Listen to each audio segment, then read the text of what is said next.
Kevin Jackson Radio Show. Welcome, everybody. Kevin Jackson here. It's a Kevin Jackson Show. I don't believe I've ever seen a more deceitful media in my lifetime. Glad you guys are here at kjradio.com.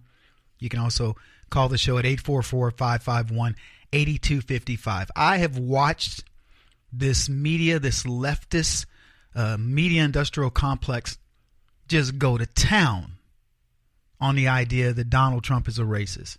The most ridiculous. I can't even explain to you how crazy it sounds when, and I don't watch them, but I get the clips because that's how we do the show. And I have to tell you, it so makes me want to be on TV. I'm not talking about as a pundit, but as a TV guy, to just go after a guy like Don Lemon, for example. I used to have respect for Don Lemon. I thought he was a moderate.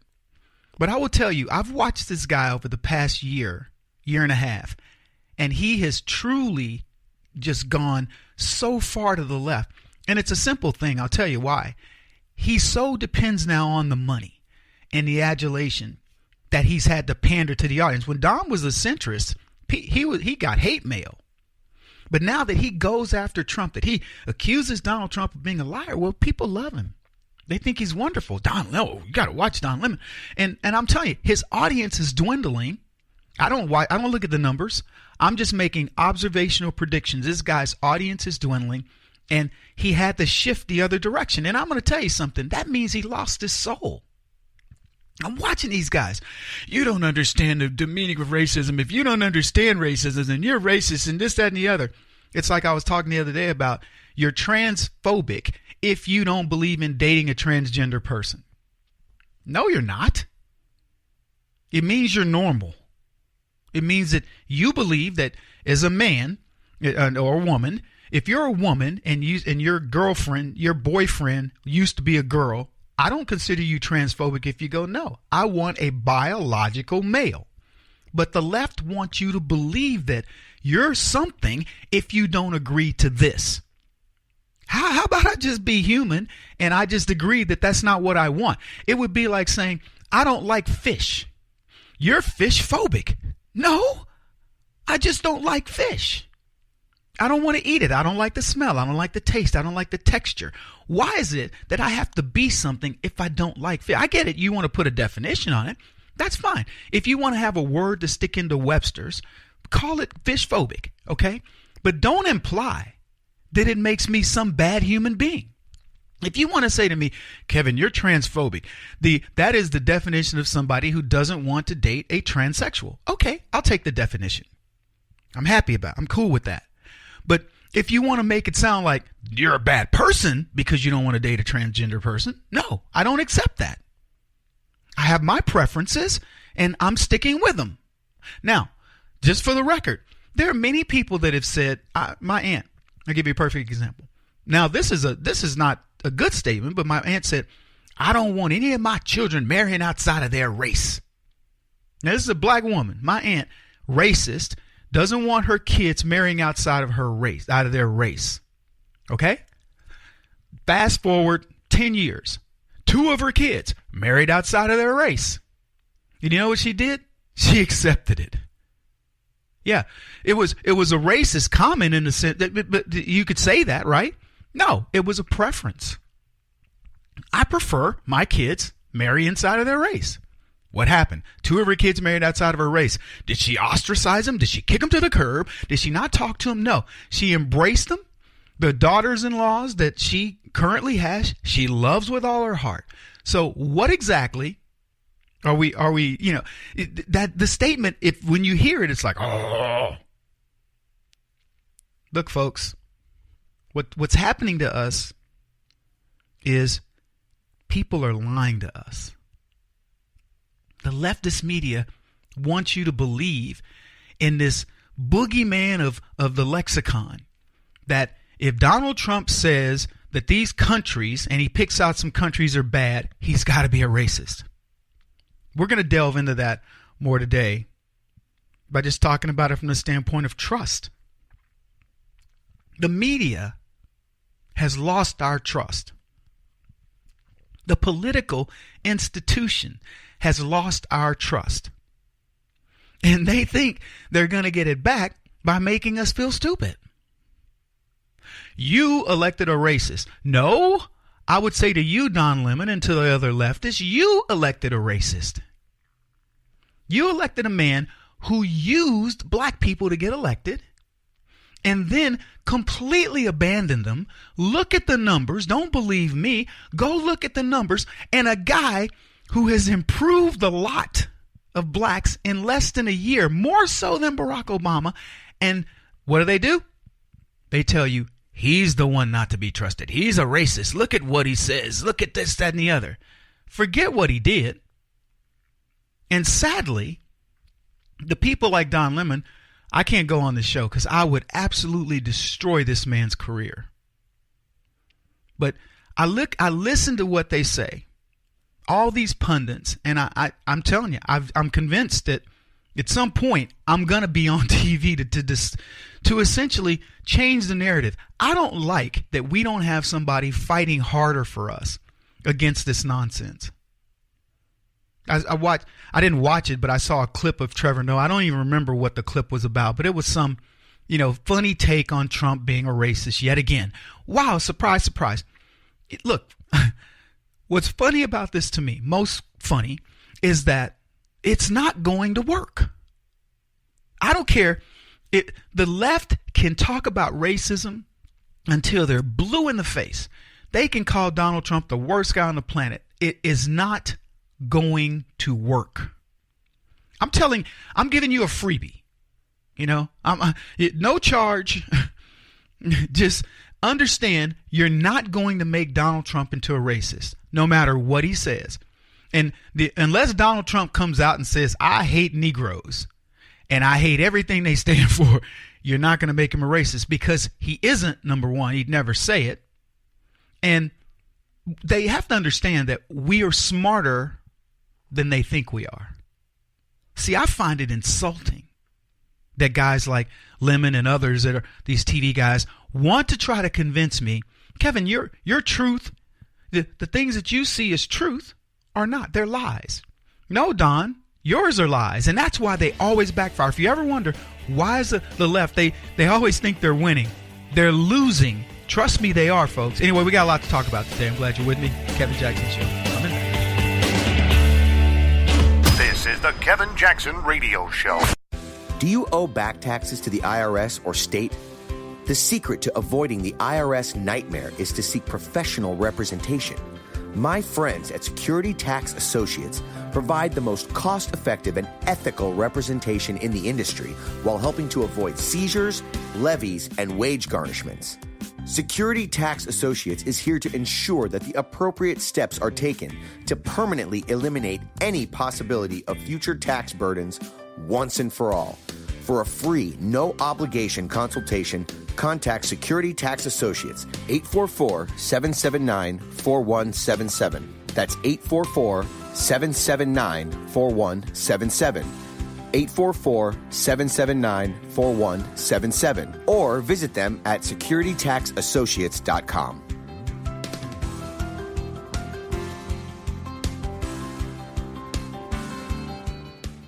Beth Cook Moranville, author of Closer Than Your Breath, a book of hope. Hope, that wonderful, wonderful four-letter word that you may feel completely out of. I wrote this book to give you great hope. It's not too late. If fetal position is an all too familiar place for you, I understand. If the next 60 seconds are too long, this book is for you. Wherever you are right now, whether you're dealing with divorce or death or sickness, take hope. You are going to make it through this pain. Don't roll your eyes. I've walked this road and I know it. The best is yet to come. Closer Than Your Breath, a book of hope from author and speaker Beth Cook Moranville. Can be found on Amazon.com or Kindle.com. For more information, visit closerthanyourBreath.com or on Facebook at Closer Than Your Breath.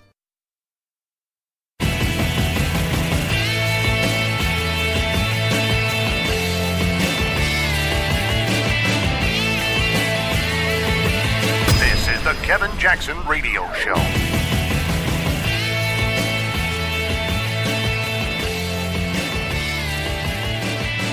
Welcome back, everybody. Kevin Jackson here. Donald Trump fit as a fiddle? Or is he? Or it's really funny to hear people talking about the president's fitness. 70-something years old, and you'd never guess it to look at him. I mean, the energy of a 20-something-year-old kid. And I think part of it is, and it's a friend of mine who's a massage therapist says, you know, when you marry a young girl, and Donald Trump's, you know, been in multiple relationships, his testosterone level stays high. You know, he's still kind of out there on the prowl, I guess. I don't know. That's what this friend of mine, who's an Italian guy, he's like, Kevin, you got to stay on the prowl. Oh my goodness. But it's driving the left crazy because they want Trump diagnosed as dying. They want cancer. They want brain cancer. They want it all, man. They want this dude out of the picture so bad. And what's funny, they want him out of the picture when he's the best president they've ever seen. That should just tell you something. It would be like somebody just coming to your house handing you, I don't know, like Publishers Clearinghouse. They come hand you $5,000 a week and you're like, man, I just hope that dude dies. You're going to get $5,000 a week for the rest of your life. Man, I so wish the demise of that dude right there. Always coming over here bringing me that money, acting all like I should be beholden and stuff. You know, how can you complain when somebody is printing money? If you got money in the stock market and you're complaining about Donald Trump, man, shame on you. If you are in the job hunt right now and you're sitting there looking at 3 different opportunities, you need to get off I'm just telling you, it's so funny. But they want him gone. Oh my goodness. You know, and here's the problem with that. When you, as I talked about before, and our theme for today is trust, if you will. If you can't be trusted to look at something objectively, like the Trump first year, and just conclude, hey, look, I don't like the guy. I may think he's a racist, but I'm benefiting. Because all this talk of America being racist is so ridiculous. I'll be honest with you. It's so boring to me. I hate when Fox and those people call me to go, Kevin, let's come on and talk about, you know, the racism of them. Really? But the only reason why I do it is because we need a voice of reason to refute the stupid nature of leftism, the ideology that looks for things that don't exist. It's amazing to me. Einstein said, whoever is careless with the truth in small matters cannot be trusted in important matters. And the media wants you to believe that Donald Trump is unfit to serve. Just think about that. They say he's unhinged. He's the guy that's going to push the button. He's had many opportunities to push the button. He could have said, let's go and continue stirring up mess in Iran. He says, no, let the Iranian Revolution handle it. We'll be here. He could have gone and stirred up more incidents in North Korea. Right now we got North Korea making olive branches over to South Korea, talking about going to the Olympics and whatever else. I don't know where all this stands, but I'll tell you this. It's not the actions of a madman. Didn't they tell you, oh, you know, he's I don't know. They've given you a host of things that's wrong with him. And, you know, all the reasons that he should be impeached and all these different things. And you're just sitting to yourself saying, you know, these are not big issues. Trump making a comment, which, by the way, they say was debunked, that he actually used, you know, crap hole. But whatever he said, it was true. And so here he is speaking the truth that you know in your heart, because there's, you know, Shakespeare is the one that said, or some, I believe he said this, let every eye negotiate for itself and trust no agent. So in other words, you evaluate what you see. You look at Trump and determine, is his racism impacting your life or anybody else's for that matter? Because it doesn't exist. Because what I will tell you that's impacting your life is you feel better. The consumer confidence is up. You see, whether you have money in the stock market or not, you see what's going on with the stock market. By the way, gold is at $1,360 or something like that. It's up. So all these indicators are rising, and but they want you to believe this. They want you to believe their truth. The left, that is. You can't trust them with the big stuff if you cannot trust them with to just tell you the truth about Trump's economy, about all the It's funny. I hear these guys talk about racism of Trump, and I say to myself, you never mention the racism of Hillary Clinton. You never mention the racism of Barack Obama. You never mention all this ethnocentric racist nonsense that occurs on a daily basis, but you want to mention racism about Trump. But I'm off a little bit. I want to go back to his health, because this is where the left seems to want to, that's one of the places where they see, I don't know, a chink in the armor or something. So let's listen to what the doctor said, the White House doctor, when he gave the report on Donald Trump's health. Tell the current president about his predecessor's exercise routine, and does this president ask you about how he could follow his predecessor's example to be as fit as Barack Obama was? And the second question, do you keep a tally of how much golf the U.S. president plays? That is something the press office repeatedly does not tell us. Do you keep a tally, and do you consider that exercise? No, I've not had that conversation. No, I don't keep a tally. And yes, like everything else being on the golf course, there is a certain amount of exercise involved in that. Next question. Welcome back, everybody. Kevin Jackson here, kjradio.com. So some British dude, I don't know who he works for, asked the White House doctor if he follows Barack Obama's routine. The reason why I'm chuckling is, do you remember, you guys remember, you know what I'm laughing about, right? When Barack Obama's got those weights and he's straining with those 5-pound weights. Man, he's like, and they posted those pictures. Biggest sissy on the planet, lifting 5-pound weights and straining. Look, I don't know how long, and how many times you got to lift 5 pounds before you strain, but for me, it would be hundreds. I'm just saying, I can sit there and watch an entire TV show. I'm talking about an hour long, and just keep working a 5-pound weight. Barack Obama is in the gym and with these little skinny legs. It is so embarrassing. It truly was. You saw it, right? I mean, he was ridiculed over it. But here's a guy, his predecessor's routine, to be as fit as Obama. As fit as Obama? That's your barometer? Dude, hey, fit to be tied, fit to be fitted for an orange jumpsuit, as fit as Obama. And so here's the left feeding into the narratives. Is he not as fit as Obama?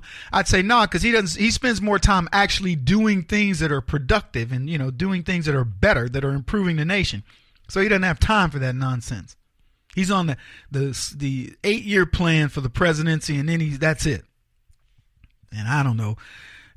I just find the media so amazing to watch and to listen to. And again, the level of deceit.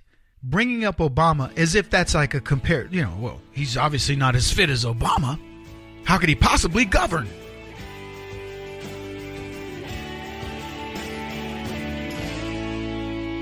This is the Kevin Jackson Radio Show.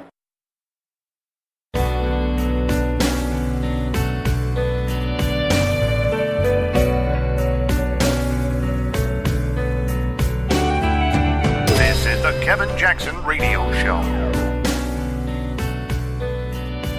Everywhere. Thank you very much, everybody. Thank you. Thanks, everyone. Thanks, everyone. Jim, thank you. Short, sweet, and to the point, the president says out. Welcome back, everybody. Kevin Jackson here. It's the Kevin Jackson Show. kjradio.com, 844-551-8255 if you want to give us a call. So President Trump kicked out CNN reporter Jim Acosta. Now, Acosta represents fake news. I mean, this dude is the epitome of fake news. And he constantly pushes the limit when he's at the White House, particularly when he's being a part of the White House press pool with Sarah Sanders. Disingenuous, grandstanding hack who wants to think of himself as a journalist, but he's not. He's far from it. childish antics beyond belief. I mean, just interrupting. When I watch Jim Acosta when he's supposedly doing his job, I think to myself, here's a guy that's got a book deal in mind. I don't look at it as, he sees it as, look, I'm going to do my job and I'm going to do it to the best of my ability to represent my company with professionalism and honor and so on and so forth. Now, I personally do my job and I say, I do this job with the idea that I want to honor God. I want God to look at what I say and what I do and go, you know what? Go forth there, my warrior, conservative warrior. You're doing good work. And it isn't with the idea of, oh, this is going to make, what I say next could make me the next star. Kevin, you could be a star, even a superstar. Nothing never crosses my mind. When I go on TV to do an interview, I don't go, ooh, boy, this will be the one. This is the one that's going to get me trending on social media or whatever. I don't give a crap. I'm being honest with you. I don't care. One producer, he came on with me. I was sitting in the chair, and he says to me, "Okay, now, Kev, here's what we want to do. We want to, give high energy, and we want you to do it." And I said, "Stop." I said, "Stop." I said, "I interview the way I interview. Don't try to coach me." "I'm not trying to coach you. I understand we hired you. You're a professional and all." I go, "Then that's it. Nice talking to you. Not trying to be rude, but don't tell me how to do my job." And that was it. I'm not going to tell you what producer, what show, whatever, but don't try to coach me. I'm going to be me. "Kevin, we want you to bring some energy, and this is the angle that we." I don't give a crap about your angle. I don't give a crap about your energy. If the subject matter is energizing, I'll give you energy. If the subject matter is, dismal, I'm going to give you dismal. I'm going to give you facts that go, whoa, I'm going to scare you. If I'm here to, if what you say is not what I like, I may put some fear in you, or I may put some joy and some laughter. I don't know, but don't tell me what to do, what emotion you want me to evoke.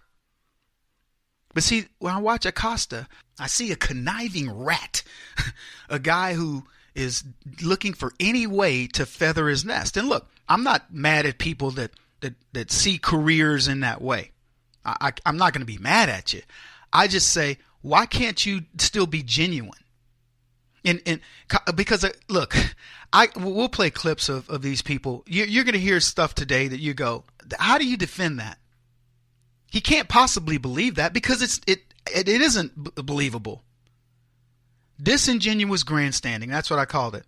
In his latest attention-grabbing move, he threw a hissy fit, and he claimed that White House aides shouted in his face to drown out his questions. And this is when the president was having a meeting with the president of Kazakhstan, and this was on Tuesday, and he stopped taking questions from the press because he was wrapping up the meeting. And guess what? That has to happen. But Acosta decide he's going to, be part of the freak show and wants to ask another question, which I probably have been asking questions all the way through. I don't know it, but I'm just guessing that he did. Here's the thing. The president is with a president of another nation, and there's a certain amount of pomp and circumstance that comes with that. And as opposed to understanding that and letting this man do his job, because they always say he's golfing, but as opposed to letting him do his job, Acosta wants to, disrupt and look at what I did. And, again, working on that book. And President Trump says, out. So Acosta tweets, as I attempted to ask questions in the Roosevelt room of Trump, White House, press aides shouted in my face to drown out my questions. I've never encountered that before. Well, you know what I bet you press aides were tired of? They were tired of the interruptions. They were tired of watching Acosta grandstand and pretend that he's bigger than the moment. See, that's the thing. And I look at that as let's be honest, folks. There are people on our side of the aisle that do the same thing. And I was talking about this to somebody recently. I said, I don't mind. I love working with conservatives. I love the cooperative nature when we put our energies together. I love it. But you know what I don't like? I don't like those people that are self-indulgent, that you go, I know this person is in it for himself. He believes, or she believes, that they are bigger than the movement. There is nothing, repeat, nothing bigger than what we're trying to accomplish here. And I'm not talking about beating up on the left. We beat up on the left only because they stand in the way of achievement. of doing something good. I don't care about left and right. There are many people on the right. Here's what I'll tell you about us. We jump on Lindsey Graham. We jump on McCain. We jump on these leftists like Flake, these right-leaning, supposed right people who are nothing but leftists. We jump on them the same way that we jump on anybody else. And I'll tell you something. If there were Democrats on the other side of the aisle fighting their people, saying, you know what, this is silly, I bring them over and go, look, I don't care they got a D after their name. I think it's idiotic, but because, you shouldn't be a Democrat. But if you're going to put a D on your name for whatever reason, maybe because it's the only way you get elected, but you behave in a way that is pro-America, it is moving our cause forward, I'm not going to be mad at you. We demonstrate this all the time. The left will not do that. They don't jump on their own. The only time they jump on their own is when it's got political expediency. For example, Al Franken. We need to do something because our movement with respect to this women's thing and us promoting Kirsten Gillibrand, which, by the way, where's that at? Well, in other words, we're going to sacrifice Franken for the good of the women's movement because we're positioning to run Kirsten Gillibrand against Donald Trump in 2020. Congratulations. But they wanted him to stay. Oh, remember how everybody suddenly backtracked? They went after Al Franken. Oh, he's going to need to resign. Then suddenly, well, maybe I don't know. I think Al, well, good for you. It happened anyway. So, but that's the only time and it's not sanctimonious. If we want our equivalent of an Al Franken to resign, it isn't because it's political expediency. It's because it's the right thing to do. So Acosta and all these guys are being disruptive, not because there was a reason to be disruptive. Why would you disrupt the president of the United States when he's talking to the president of Kazakhstan? What reason would you have? They're talking about issues related to his region and how the United States and they will partner in the future, whatever else. And here's Acosta going, hey, me. Hey, call on me. Or antagonizing the president in some kind of way. And here's what I would ask of the media that always seems to want to ask Donald Trump the tough questions. This is a guy who makes himself available to the media constantly. Now, he'll tell them, don't be fake news. Report what you see. How about you report real stuff? Let me tell you, when the next GDP numbers come out, I'm curious to see how the media covers it, because we all know what's going to happen. The GDP numbers are going to be over 3 quarters in a row, something Barack Obama couldn't achieve. He couldn't get 1 in a row. If you were to let Barack Obama come back into office right now, he would drop the GDP. It would drop immediately. And he would still never get to 3 except maybe the follow-on quarter of Trump's work. That would be the end. We go right down the toilet. The media knows it, and they don't want to give Donald Trump any credit. But Acosta wants to be a fly in the ointment at every single meeting that he has. Do you think his goal, when he goes to meet with Sarah Sanders or whatever, is to really get to the bottom of what's going on behalf of the American people? Or is he pandering to an audience that he thinks will look at him and go, you were so amazing, Jim. You were so brave, which is, by the way, what one guy tweeted about him. How brave of you. Then he got mocked. People started mocking him. They were like, a couple of conservatives were like, Jim, you were so brave. It was as if you landed on the beaches of Normandy on D-Day and you took that fire from the Germans who were sitting up in the hawk's nest, and he deserved that mocking. Look at how many times these guys have gotten it wrong.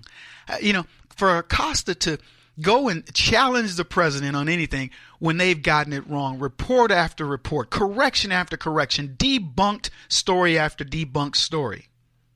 Oh, Donald Trump hacked, he was part of the hacking from WikiLeaks and they got it in advance. Oh, oops, sorry. No, that's not what it read. All the different things that these people are. It's quite frankly sad. It really is. Kevin Jackson on the Black Sphere Radio Network. Do you owe back taxes to the IRS or state? The secret to avoiding the IRS nightmare is to seek professional representation. My friends at Security Tax Associates provide the most cost-effective and ethical representation in the industry while helping to avoid seizures, levies, and wage garnishments. Security Tax Associates is here to ensure that the appropriate steps are taken to permanently eliminate any possibility of future tax burdens once and for all. For a free, no-obligation consultation, contact Security Tax Associates, 844-779-4177. That's 844-779-4177. 844-779-4177. Or visit them at securitytaxassociates.com.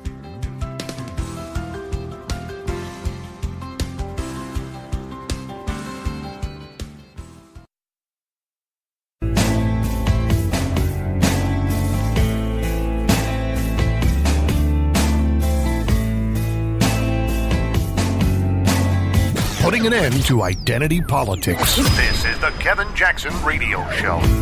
Let me switch to another subject, though, because you brought up the fact that DACA is alive and well now. And one of the reasons it's alive and well is because you, as California's Attorney General, filed a lawsuit where the judge agreed to stop the phasing out of DACA by March. I want to ask you about that because this, it seems to me, sir, is not the no-brainer that some people suggested. As President Obama didn't even create the DACA Act, didn't even protect the Dreamers until 2012, almost 4 full years into his term, when he was running for re-election. Why doesn't, just as a matter of principle and of law, why doesn't President Trump have the same right to end DACA? And in fact, he doesn't want to end DACA. He just wants it to be a congressional law, not an executive action. But why doesn't he have the same right to move on DACA that President Obama did when he started it 4 years into his term? Welcome back, everybody. Kevin Jackson here. It's that's a question that I've asked before on this show. I said, President Obama decides he's going to issue an illegal executive order. And I don't know if we challenged it at the time, but it's illegal. It's an executive order. There's no law to it whatsoever. There's no bite in it. But when President Trump comes in, he says, well, I don't like that executive order. I rescind it. And so this guy goes on, and of course, I'm going to let you hear the rest of his answer because it's amazing. It's amazing. It gets asked twice what happens, and because Chris Wallace, who by the way is a leftist, but he's at least a guy that goes, I don't get the logic here, but I want you to hear this guy's answer. He's the Attorney General of California, and here's what you have to understand as you're listening to his answer. This is a man who's been elected to a statewide office, a very powerful office, the Attorney General of California. He's supposed to know the law. He applies this law not based on actual legal precedent. He applies it based on leftist ideology, and worse than that, from the standpoint of, I'm going to essentially cede California to Mexico. These are the people in power in California. This should scare Californians the most. Now, America, we can essentially say, you're not going to do this. The federal government can step in with the state of California and say, at some point, you're acting completely illegally, and we're going to be talking about that as it pertains to sanctuary cities. But I still want you to hear the rest of this, guys. I want you to hear his answer, and then you're going to hear Chris Wallace go, well, that doesn't answer my question, but here it is.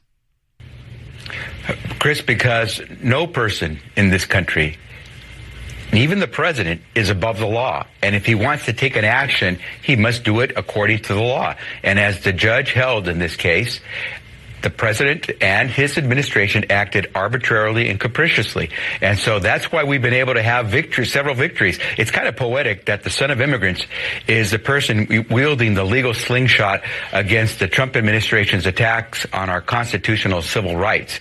But the reason we keep winning, in fact, we're batting 1,000 against this administration, is because the president believes he's above the law, and he continues to act arbitrarily and capriciously in taking actions. If you want to change the law, Chris, don't break it.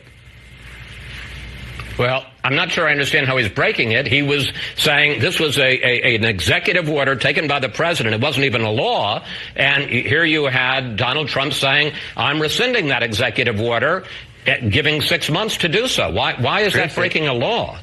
Because, Chris, you go about a process. Even President Obama went about a process to establish an executive order.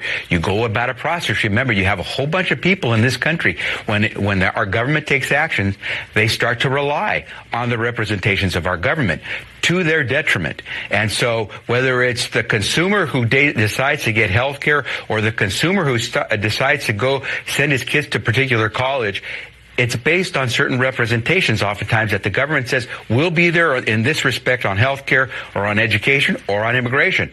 And if you're going to try to unwind that, you got to do it through the right process. And clearly the president has continued to be arbitrary and capricious in the way he's tried to undo things. And that's why, as I said before, we haven't lost a case yet against Donald Trump. Welcome back, everybody. Holy cow. Becerra, the Attorney General for the state of California, doesn't care about his citizens. He cares about the dreamers who are illegal citizens at this point, and who Donald Trump is saying, let's look at the situation. Let's fix it. And he's saying it's illegal. What's he doing? Trying to fix it. What's he doing? Taking that out of the executive order of Barack Obama, which, by the way, shouldn't have ever been enforced. I mean, that's what he should have been suing over. Why aren't we letting Congress do this? And for the record, if Barack Obama really cared about the dreamers, why didn't he do that when he had control of both the House and the Senate during his first few bits, time in office? Instead, what did he work on? Obamacare. Where's that gone? It's funny to hear these guys and his terminology. He said it twice. That I pick up on little things. I'm sure you did as well. I'm not trying to say, look at me, but arbitrary and capricious. He said that a couple of times. There's nothing arbitrary and capricious about this. Nothing. What he's describing is his argument. That's what he's describing. Isn't this beautiful? When you listen to the left, you don't have to worry about how do I interpret it. I know I'm giving away trade secrets here. Don't tell anybody. But he said arbitrary and capricious twice. Talking points. He has no answer to this. Why are you telling the president of the United States that he's illegal in doing exactly what the other president did by undoing that? And then he says he's got to follow procedures. Nobody's above the law. These are talking points. If Donald Trump felt he was above the law, he would say, I'm rescinding it and I don't care what Congress does. He says, I'm going to rescind it, put it back into Congress. You guys figure it out. I'm happy to take it through the normal channels. The guy who claims that he's got supposedly he's a lawyer. He's the Attorney General of California. He should know the law. And what he's saying to you is, I don't give a crap about your laws. I represent Mexico. I represent these dreamers. Look, you tell me, if the Republicans were in any way smart, what they would say to all of America is the Democrats fight harder for non-citizens than they fight for their citizens. Do you know the problems in the Latino community in America? The Americans, that are of Latino descent, do you know the problems they face every day? What are they doing to help them? The answer is nothing. They're pandering in hopes that these Latinos are going to go, oh, well, at least they're dealing with Latino issues. There is no such thing as a Latino issue. There are American issues and there are non-American issues.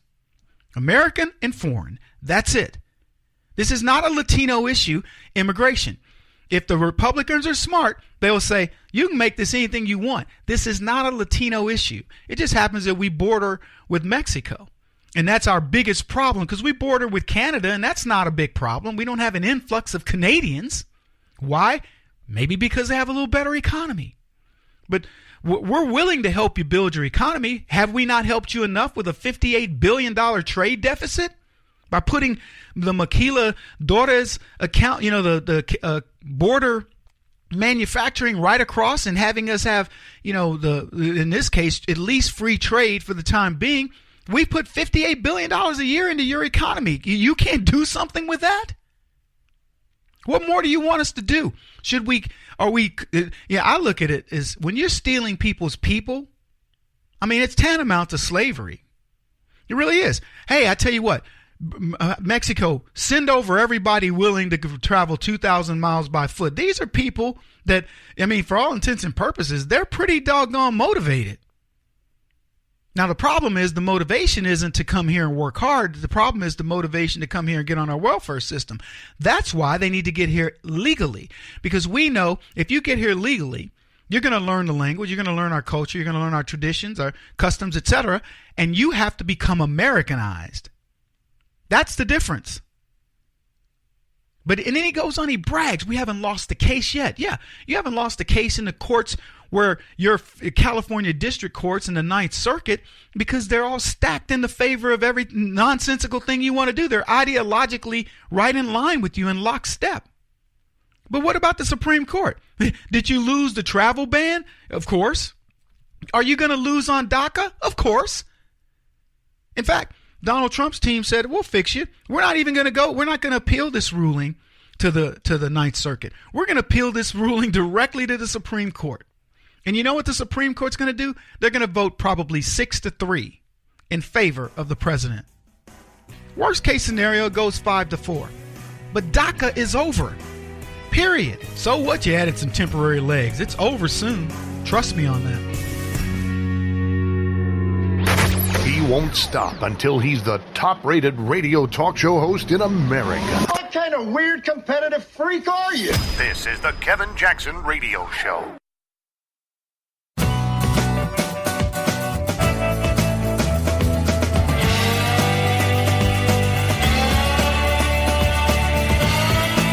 This is the Kevin Jackson Radio Show.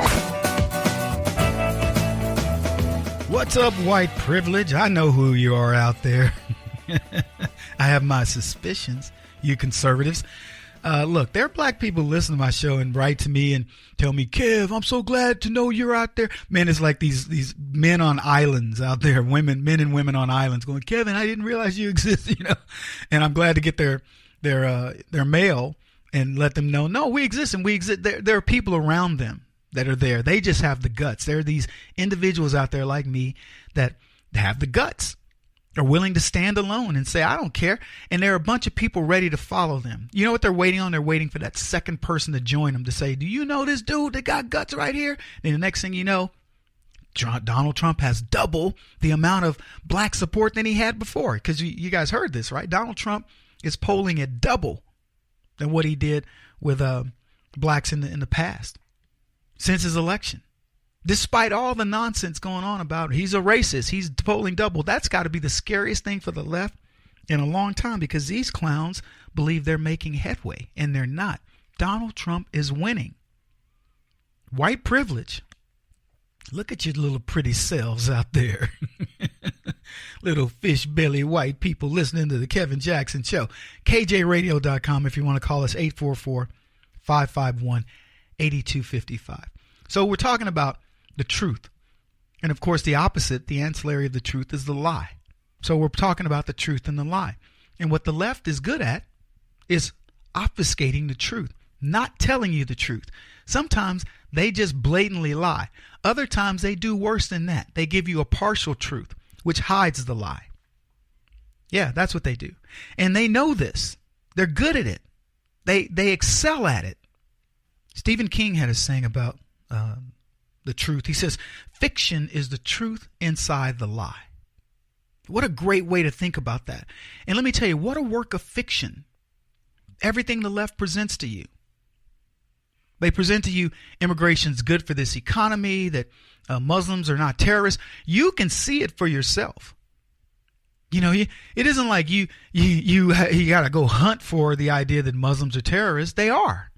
I'm not telling you they all are, but the overwhelming majority of Muslims are terrorists. But I'm going to play an impassioned speech by Cory Booker. We're going to cover that this hour and show you how this man obfuscates the lie. He hides it from you. He gives you partial truths. And I mean, I'm talking about just flimsy, hanging on to the truth like a hair on a biscuit. Fiction is the truth inside the lie. Stephen King also said, only enemies speak the truth. Friends and lovers lie endlessly, caught in the web of duty. That's what the left is experiencing. They got friends and lovers over there going, it's my duty to continue this lie. Donald Trump is a racist. The conservative movement is racist.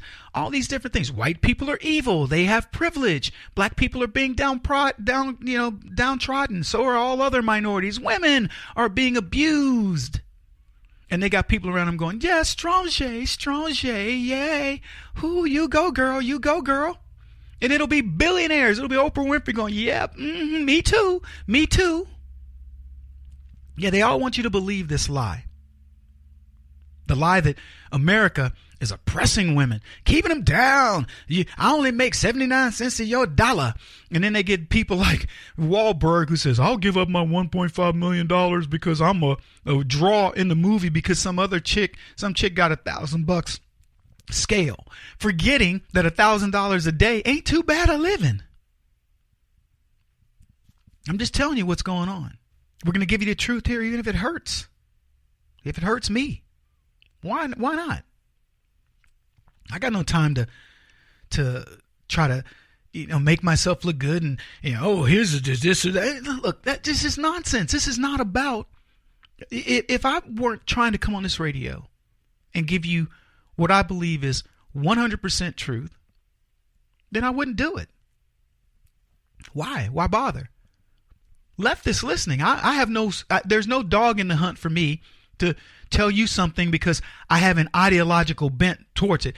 I've told people this. I've said it before. I'll say it 1,000 times. If Barack Obama had been a good president, I'd be on this radio going, the guy was amazing. He was awesome. Let's admit it, conservatives. The dude did what he said he was, but he wasn't. He wasn't good at anything. That's it. Well, I take that back. He was good at making people believe he was good. On the left, he didn't fool us, but he could fool them because he had the presence. And if you're into presence, if what you like is a guy that wears a suit and makes it look like he's stylish, and comes out and he says all the right things, makes you feel good because he talks to you like this here, then congratulations. You got yourself a great president. But if you want to measure him on what he actually did, you got one of the worst presidents in history. I believe the worst in the modern era. Undoubtedly. So, Kevin, you just don't like. I don't care about him to like or dislike any more than I care about Trump. It probably surprises some people who think that I'm in some ideologue over Donald Trump. I could not care less. But you know what I like? I like accountability. I like results. And the results I'm seeing from this guy boggle my mind. Well, not really, because I knew it was possible. I was a guy like Donald Trump sitting around going, I could be a better president than Barack Obama. I don't even have to think about that. I know more about this country and how to make it safe and how to make it run better economically. And in fact, I told anybody who would listen, you go back and listen to any old shows I had where Donald Trump was, when he got the nomination, and I said, here's why Trump is going to be good if he wins, and I believe he will. And I said that early on. If he wins, I said Donald Trump will use the American economy like nobody has before. He understands it 100%. He does understand the art of the deal. And he's going to use this economy in ways that were unimaginable to somebody certainly like Barack Obama. And what happened? He got elected. The very first move he made is a move that I would have made, particularly if I'd bragged and said, I'll save Carrier, is he went out and he did it. And he did it exactly the way I said. He did it with ease. And that, the rest is history, as they say. And now he's gone on and he's bringing back manufacturing. And he's doing it in exactly the way, quite frankly, not exactly, but in similar ways that I would do it. And I'll be blunt. I think he's doing it better. I would have been good, but I think he's doing it better because his experience is better in that regard. I've got a lot, but he's got more. This is the Kevin Jackson Radio Show. Do you owe back taxes to the IRS or state? The secret to avoiding the IRS nightmare is to seek professional representation. My friends at Security Tax Associates provide the most cost-effective and ethical representation in the industry while helping to avoid seizures, levies, and wage garnishments. Security Tax Associates is here to ensure that the appropriate steps are taken to permanently eliminate any possibility of future tax burdens once and for all. For a free, no-obligation consultation, contact Security Tax Associates, 844-779-4177. That's 844-779-4177. 844-779-4177. Or visit them at securitytaxassociates.com.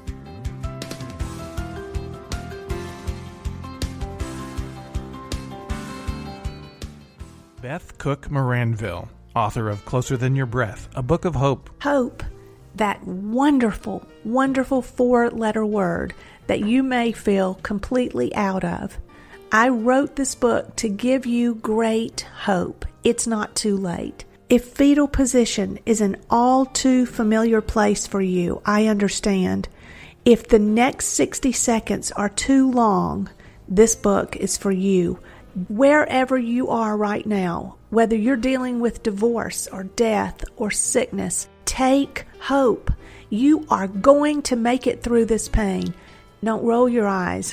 I've walked this road and I know it. The best is yet to come. Closer Than Your Breath, a book of hope from author and speaker Beth Cook Moranville, can be found on Amazon.com or Kindle.com.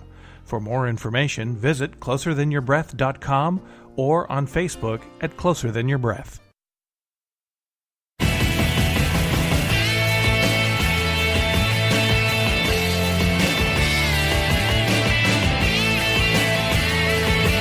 This is the Kevin Jackson Radio Show.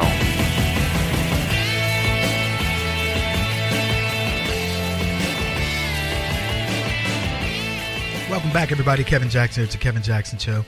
Talking about lies and truths, and the lies and truths of education is one. Can we talk education for just a bit? Well, we're going to.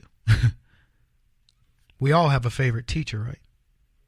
Yeah, one of my friends told me there's always one teacher that he had a crush on. He says it was his wife's aerobic instructor. Oh my goodness. We covered truisms a while back. Is one of the programs that we were doing in our series, in our lecture series for the church. We covered truisms. I do feel like at times this is a church that we're preaching, but not getting preachy. Being preached to is good. Sometimes you need a brother to preach to you. Preach, brother, preach. There's a saying, education begins at home. And that's true. Once you have your little baby, your little children, whatever, you then say, okay, I'm going to start teaching you. And it's you mostly, but then guess what? Grandma comes in, whatever, babysitters, etc. They have influences. But for the most part, education begins at home. Your child is set for life based on the things that you imprint upon them. That's what you hope, right? You say, don't you steal. You grab your kiddo, he does something, he or she does something, you take him back to the store. You tell Mr. So-and-so that you're wrong, and that imprints on a kid, and they're like, I'll never do that again, right? And so then they grow up and they become a person of character. They don't steal. They don't cheat. They don't litter. They do. They become good stewards of the planet, and so on and so forth. And we all believe that we are instilling these types of character traits into our kids. And I would ask you, why is it that the leftists, they do everything that we just talked about? They litter, they cheat, they steal, they borrow and never give stuff back. I mean, they are the worst. The worst. So the better question might be, where does education end? We talked about this study that kids leave home. They're church-going kids within a certain amount of time. Certainly by the end of college, I think they said something like 8% of church-going kids continue going to church. They've beaten 92% of the God out of people, essentially. By the time you get out of college, they've convinced these kids it's a waste of time. Don't misunderstand me. You're in college, partying on a Saturday night. I get it. You don't get up and and go to church the next morning as readily as you may have in the past. I get it. But I'm talking about they don't even want anything to do with the church. It's been talked out of them. They become, Nietzsche disciples or whatever, and, agnostics at best and atheists at worst.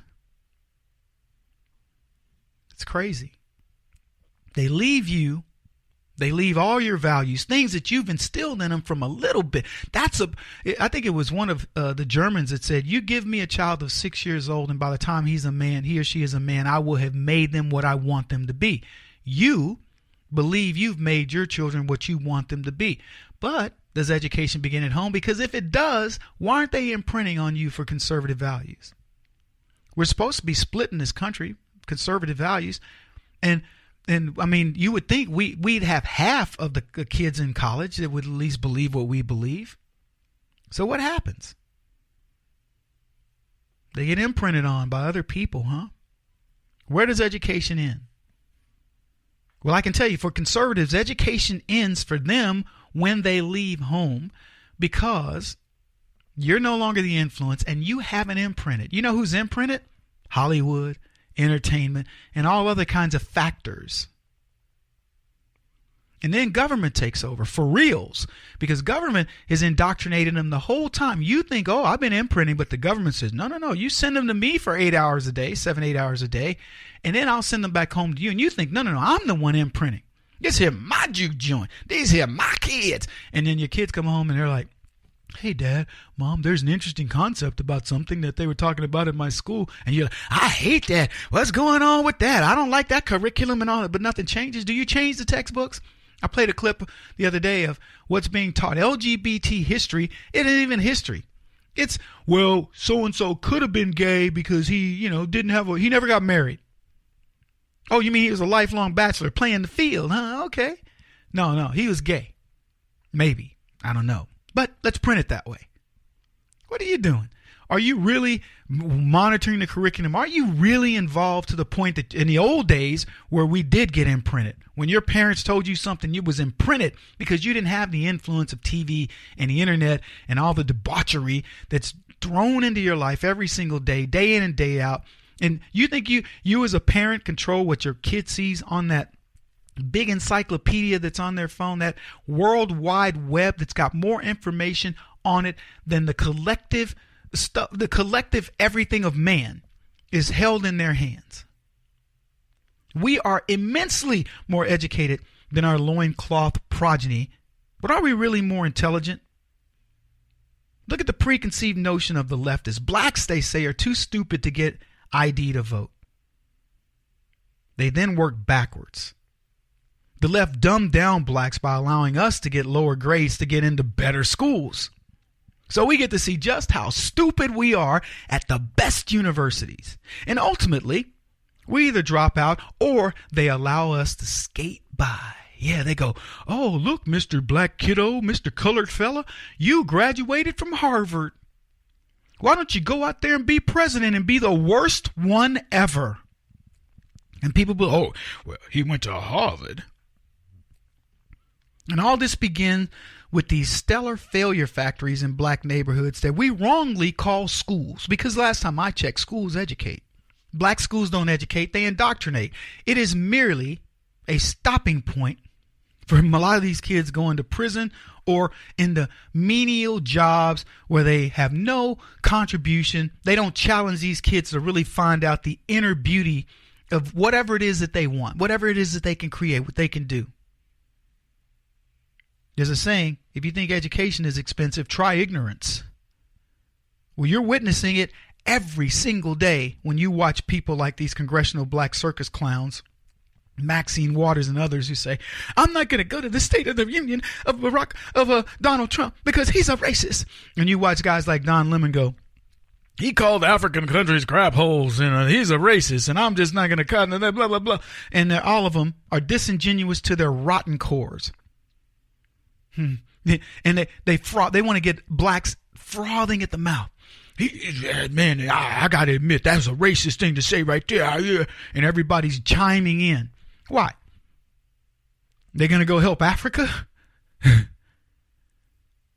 They're going to run over there and help the loincloth brethren to get educated. Do you know what Donald Trump said to you, Mbuku, about you? I don't know. I have to go get water for my family. I will be back in 2 hours. It's such a joke. I want to jump into this Cory Booker statement because, and I'm going to rip this guy a new one because he deserves it. He made his campaign speech before Congress, and it was the most condescending. It was the worst piece of drivel, and I promise you, the left is salivating over it right now. They're over there high-fiving. Whoa, Cory, you were awesome, my friend. I couldn't believe you put that white woman in her place. Yeah, look at you, boy. Talk about it when we come back.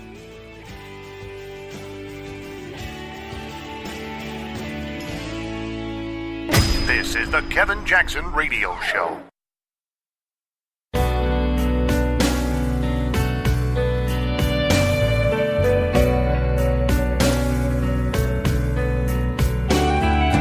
This is the Kevin Jackson Radio Show. Welcome back, everybody. Kevin Jackson here. You want to hear some nonsense? Cory Booker. He gave a I want to be president in 2020 speech. And he doesn't even understand how bad of a mistake that he made. So cue that clip for me. I want you to hear it. It's about 3 minutes long, but you got to hear the whole thing. And then I promise you, I'm going to crush this bug. This is a guy who is essentially saying to Black America, I don't care about you. I'll use you. I'll pretend to be outraged. And what's so sad about it is it's such a metrosexual pansy speech at the end of it. He's tough with this woman. I want you to imagine for a second as you're listening to this. This is a white woman. I believe she's over Homeland Security or something. I don't know. And Cory Booker essentially says, you just be quiet there, white woman. And nobody says a word. They don't talk about the war on women. They don't talk about him being a misogynist. They don't talk about him being a racist. He just is what he is. But I want you to listen to this drivel that this guy wants to sell you as, oh my gosh, I'm so outraged. I had so much anger inside of me. He was chewing on his anger. Let's play the clip. By him because they're so hardworking. I didn't. Excuse me, let me finish. Happy to. Let me just draw a connection of why that matters. I'm sure you remember the 6 words from our president, the 6 words that he said after Charleston, Virginia last summer. People marching with tiki torches and hate, when he said there are very fine people on both sides. Very fine people on both sides.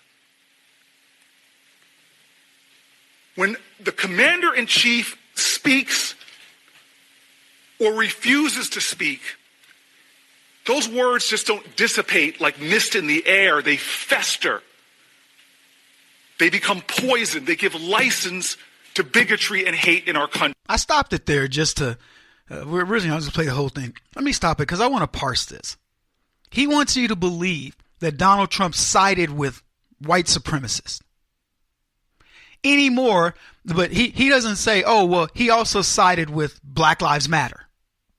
He said there are good people on both sides of this, meaning on both sides of the issue.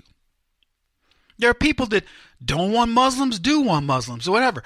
There are good people that he's saying that probably want to get to a compromise. And what these guys want to do, oh, no, he's talking about how great these white supremacists are. Well, then isn't he equally talking about the great people on the other side, the Black Lives Matter? Why doesn't Cory bring that up? Cory Booker's a fraud. I got to tell you, honest to goodness, I'm so sick of these people. I can't even see straight at times. They don't frustrate me in the sense that, we're losing against them. They frustrate me because it's like you can't train them. They're just idiots. And let me tell you, if you're listening to this program and you're one of them, you should really consider, you should consider leaving that side of the aisle. That's got, how do you rationalize a guy like him? And then, but let's go on. I want you to hear some more of this. I know you're aware of a 2017 GAO report that found, and I quote, out of the 85 violent extremist incidences that resulted in deaths in September 12, 2001, far right-wing violent extremist groups were responsible for 73%. When I go through the Black Belt in the South, when I'm in Atlanta, black churches in Newark, they're concerned about jihadist Islamic terrorism. We watched the Twin Towers from Newark go down. But since 9/11, 85 violent incidents, 73% were with people that hold bigoted, hateful ideas about minorities. 1 American killed in Charleston, Virginia, and dozens injured. 9 Americans killed in a church shooting in Charleston, South Carolina by a white supremacist. An American killed and another wounded in Kansas after a white supremacist targeted them for their ethnicity, saying, "Get out of my country." 6 Americans killed and 4 others wounded in Wisconsin, where white supremacists targeted individuals for their religion. The commander-in-chief, in an Oval Office meeting, referring to people from African countries and Haitians with the most vile and vulgar language. I stopped it there for a reason. Welcome back, everybody. Kevin Jackson here. It's Kevin Jackson Show. kjradio.com. This man is unhinged. He's a lunatic. And if I were that woman, I would have interrupted him. I would have said, you know what? You want to talk about 73%? Let's talk about 73%. Let's talk about 73% of the black women raising their children by themselves in this country, and you don't seem to care. You, Cory Booker, seem to care about Africans. You seem to care about Haitians, but you don't seem to care about your own people in this country. Because if you did, you'd be solving that problem. I'll tell you something else that you didn't report about in your statistics, Cory Booker. You didn't report about the amount of crime that comes from people with your skin color on people of other color in this country. You don't want to talk about that. You don't want to talk about the amount of crime that people of your color commit on the very same people of your color in their own neighborhoods. You don't want to talk about that. You want to bring up statistics and you then say, oh, well, it was a right-wing hate group and give me some GAO report. Who are you to say what is a hate group or not? You don't even report the statistics of BLM when they go kill cops in Dallas. Was that not a hate crime? Was that listed in your group of different crimes? What about when the boys on Facebook, the gangbangers, decided they were going to rape a young black girl? Did you report that crime in your GAO statistics? What crimes are you missing, Cory Booker? You want to look at this country and talk about it in terms of color? You look at what your color is doing in America that you overlook, and you want everybody to be accepting, and you won't even address the issues in your own community. How many daddies are with their kids? How many daddies are in prison? How many of these kids are out doing things that they shouldn't be doing? How much racism are you fomenting when your people openly talk about crackers and all this other stuff? Openly racist. What are you doing? He's doing nothing. How pathetic. I don't care what anybody thinks, coming out of my voice. As a black man in America, I'm going to tell you, you can call me Step Fetch It, Uncle Tom, whatever, coon, name it. That what he did is the biggest cooning and clowning I've ever seen in my life. Because let me tell you something. I truly want to solve problems in the black community. I don't want black kids being looked at as thugs. And the only way to change that is stop them from being thugs. And if you think that Cory Booker's concerns about what Donald Trump theoretically said about African countries, which, by the way, are exactly what he described, they're crap holes, Cory Booker knows it. And you know what? Donald Trump didn't have to go to Africa to find crap holes. All he had to do was follow around every member of the Congressional Black Caucus, and he will see crap holes like he's never seen before. Cory Booker doesn't want to mention that because it doesn't fit the narrative. Cory Booker wants black folks in America to believe Donald Trump is racist. And he's racist because he brought up crap holes in Africa that, by the way, not a black person in America gives a crap about. No, I said it. They don't care about Africa. They talk a big game. I'm African American, man. You don't care about Africa, period. White folks, when black people talk about Africa, you usually just stop them and say, look, no offense, you don't give a crap about Africa. You been? You donated money? You taking care of Umbuku in some village? I bet you money you don't do anything. The only thing you do about Africa is you hold up the flag. You know, you take those black, green, and red colors and act as if you've got some tie to the motherland. You haven't even done your ancestry DNA to know what part of Africa you're from. And they pretend. Cory Booker acts like he cares about that. Ask him, hey, Cory, what legislation have you proposed that's going to do something to help Africa? Just curious. Nothing? Any one of those legislators? Oh, they'll travel there from time to time so they can say, I was in Africa and I watched the people there and they hate Donald Trump. They want to see Donald Trump impeached. You don't care about these people. Just everybody is there to be used. And it makes for good theater because that's all Cory Booker did. He gave good theater because let me tell you, he's looking for an award because what he said had no meaning and no bearing on this country whatsoever. Kevin Jackson on the Black Sphere Radio Network. Do you owe back taxes to the IRS or state? The secret to avoiding the IRS nightmare is to seek professional representation. My friends at Security Tax Associates provide the most cost-effective and ethical representation in the industry while helping to avoid seizures, levies, and wage garnishments. Security Tax Associates is here to ensure that the appropriate steps are taken to permanently eliminate any possibility of future tax burdens once and for all. For a free, no-obligation consultation, contact Security Tax Associates, 844-779-4177. That's 844-779-4177. 844-779-4177. Or visit them at securitytaxassociates.com.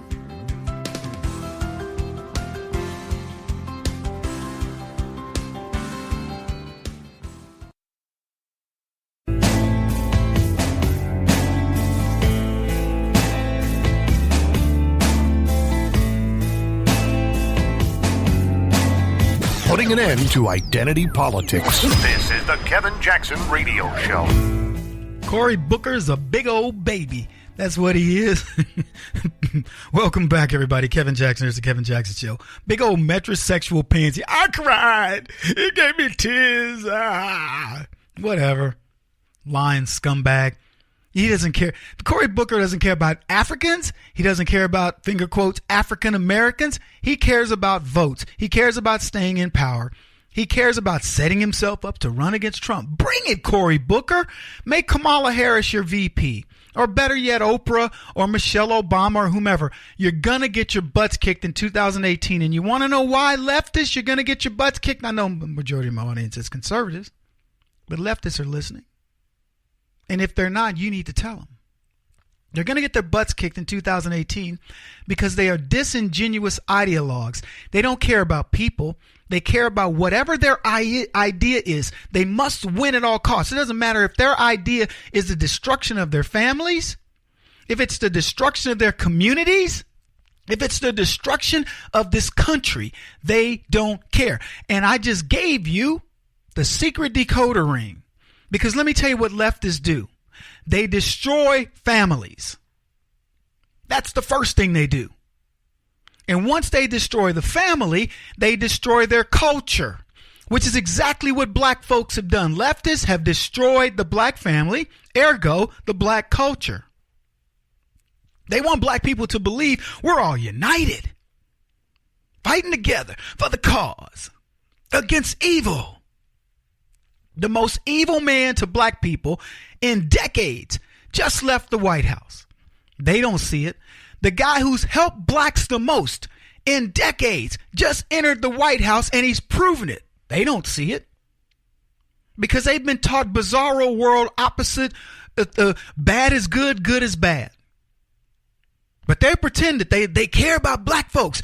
Black folks are killing other black folks, and you know what black legislators and black leaders do? They ignore it, and they tell you, what are you doing talking about that? You can't be talking about that. Let's not talk about no black on black crime. There's white on white crime. There's brown on brown crime. Well, yeah, but there's more in the black community. And by the way, why would you even look at them? If you want us to be monolithic, why are we killing each other like this? You can tell me about white on white crime and brown on brown crime and any other kind of crime. They are not forced to be monolithic. You are. So you want me to have solidarity, to have, camaraderie with my fellow brother, the person that's got the color of my skin. And yet, you're the most dangerous person on the planet to me. Doesn't even make common sense in any way, shape, or form. These are a bunch of ethnocentric racists who don't care about one another. They don't care about the motherland, the origins of black people, but they will tout it like you wouldn't believe. And don't you dare get them an ancestry test. Don't you dare buy it. I'd love to see Cory Booker take his ancestry DNA. That sucker's going to be at least 25% white. At least, probably 30. That he'll pretend to be, I'm all black. I'm down with my brothers and sisters. I can't believe they made me cry, man. Let's play the rest. We played part of his little speech there where he was chastising that white woman. You listen here, white woman. Boy, he had to feel good. And think about it. Think about how much of a punk you have to be for you to sit there and chastise a woman, practically beat her down. He might as well have grabbed her by the head and slapped her, and nobody say a word. It was like a sissy fight. That's why nobody said a word. They were like, it's just a couple of girls. Let them fight it out. I'd have interrupted him. Oh, man, I'd have interrupted him. I'd have said, yeah, well, you know what? You can be all sanctimonious as you want to be, Cory Booker, but don't get me airing out your dirty laundry and all the members of the Congressional Black Circus. I know she couldn't have said that because she ain't black, right? I'd have given him something to think about. Donald Trump would have fired me because I'd have been like, yeah, well, let's talk about the black condition, Cory. Let's talk about it. What do you know about Africa? You seem to be very concerned about them. Which country are you willing to take on? I'm just curious. Which one have you taken on? And which one of these cities are you going to own up to? Because you got some bad ones. Massachusetts is full of bad cities where black people are not getting over. Boston, let's start there. How are blacks faring in Boston? Boston. How they doing in New York? How they doing in Chicago? How they doing in Detroit, Baltimore, Cleveland, Cincinnati, St. Louis? They doing okay? Oh, okay, all right, Cory. I see you're on top of it. The commander-in-chief in an Oval Office meeting referring to people from African countries and Haitians with the most vile and vulgar language. The language festers. When ignorance and bigotry is allied with power, it is a dangerous force in our country. Your silence and your amnesia is complicity. Right now in our nation, we have a problem. I don't know if 73% of your time is spent on white supremacist hate groups. I don't know if 73% of your time is spent concerned about the people in fear in communities in this country, Sikh Americans, Muslim Americans, Black Americans. The fact pattern is clear of the threats in this country. I hurt. When Dick Durbin called me, I had tears of rage when I heard about his experience in that meeting. And for you not to feel that hurt and that pain and to dismiss some of the questions of my colleagues, saying I've already answered that line of questions when tens of millions of Americans are hurting right now because of what they're worried about what happened in the White House. That's unacceptable to me. Tens of millions of Americans are hurting at what they heard in the White House. That's a lie. Tens of millions of Americans are going, preach on. Donald Trump. Look, welcome back, everybody, by the way. Kevin Jackson here. It's the Kevin Jackson Radio Show. Cory Booker is a liar. He's a typical leftist. He thinks he's going to make hay out of a comment supposedly made by Donald Trump, that now Dick Durbin's going, well, he didn't exactly say, crap hole. He might have just said, countries that, that really kind of suck. Really? Oh, and nobody else has ever said that. Let me tell you, I've called them that. I proudly tell you, I've called those countries that. And let me tell you why. I've been there. I've been in a lot of them. And they are exactly as described. No, in fact, they're worse. They're worse. I've seen animals that live better than I've seen people live in some of these countries. So don't try to tell this brother what, a crap hole country looks like, because I know. And let me tell you, I've already explained this to you guys. This is spinning back on the left. It's outrageous. Think about all the things that they've tried to do. And I asked this question the other day. Where is Michael Wolff, fire and fury guy, who said Donald Trump was unhinged and unfit to be president and everybody wanted him out? Where is he? He's disappeared. Where's Hillary Clinton? She was all in the news talking about this, that, and the other. You know who you've got in the news right now? You've got a bunch of clowns. You've got Maxine Waters talking about impeachment. You had the NAACP Image Awards, where all they did was make it a bash Trump deal and talk about Oprah for president. Bring it. Bring Oprah Winfrey for president. I'd love to see it. Bring Michelle Obama. I'm telling you guys right now, you better grow a pair and understand that the reason why we're going to win is because we are winners. I'll talk to you about the law of attraction in a bit, because I wanted to come back. I've been waiting to talk about this subject for quite some time. We are winners. We will ourselves to win. And you know how we do it? It isn't some mystical, magical thing like the Gasparini thing. No, it's not that. There's a thinker that's, anyway, I'm not going to go into the detail around it. But here's the thing. It isn't like we sit around going, okay, I wish, I hope it happened. I hope.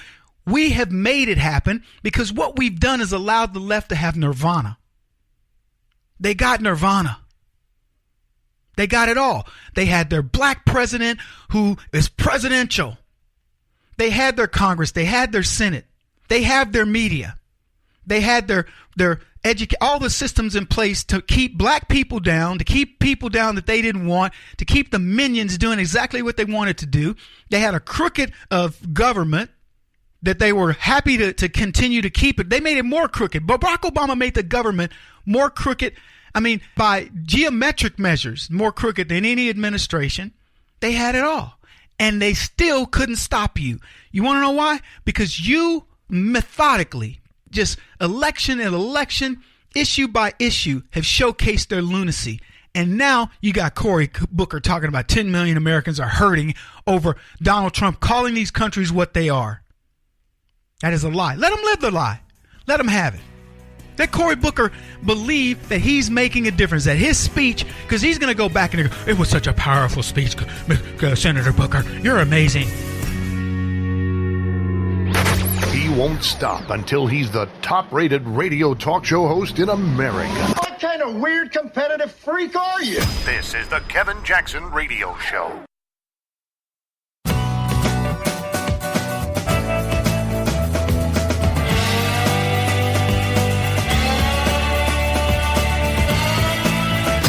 The Kevin Jackson Radio Show. Welcome, everybody. Kevin Jackson here. You have gotten the education that the government wants you to get. It is not a true education. It is not the truth even. It's a generalization of things. Glad you guys are here. kjradio.com, 844-551-8255. In fact, your education was meant to demoralize you. Not so much at the youth level. It was for blacks. I'll tell you that. They wanted to demoralize me. The regular folks, non-blacks, they just said, hey, look, you're part of America. Black people, they went, you're part of America, but whoo, you had it rough, baby. You had it rough. That whole slavery thing and then lack of civil rights, man, I don't know how y'all do it, man. And then this white privilege. And they try to convince black people of the most nonsensical things. I'm born in America. I'm an American. That transcends all the issues that I could face worldwide. I'm an American, baby. instead of us feeling good about that, we say, I live in America, but I ain't American. I ain't putting my hand over my heart. I ain't saying no Pledge of Allegiance. I will kneel because my brothers and sisters have been oppressed. By the way, oh, thank you. Another latte, please. Thank you. Thank you very much. Yeah, right here, right here. Anyway, what I was saying. Oh, yeah. Totally X when it comes to looking at America through the prism of what we've been taught, what we've been educated. And by the way, you white folks, you become complicit. You go, well, I can understand the plight of the black people. I understand why they hate the country. I do. I get it. I don't get it. If I was white, I wouldn't get it. I'd be like, oh, so where would you rather be, black American? Would you rather be in your homeland, in the motherland that Cory Booker cares so much about? That all the Democrats claim to care so much about? African, we got to respect the African-American community, the African-American community. Yeah, you tell me, John McCain, about the African-American community, the African-Americans. They don't care about African-Americans anymore than they care about Africans, any more than they care about pygmy hippopotamus. They don't care. Yeah, but the education of it is, oh, they do care, Kevin. They do care. And let me tell you what an educator on the left wants. He wants you to feel honored to be in his presence. Yeah, whether it's a Democrat educating you on how stupid you are as a black person, how white privilege it is, come to my seminar. I'll degrade these white people and you'll feel like you're in the presence of greatness. Oh, look at what this white man said. See, Kev, look at this white guy.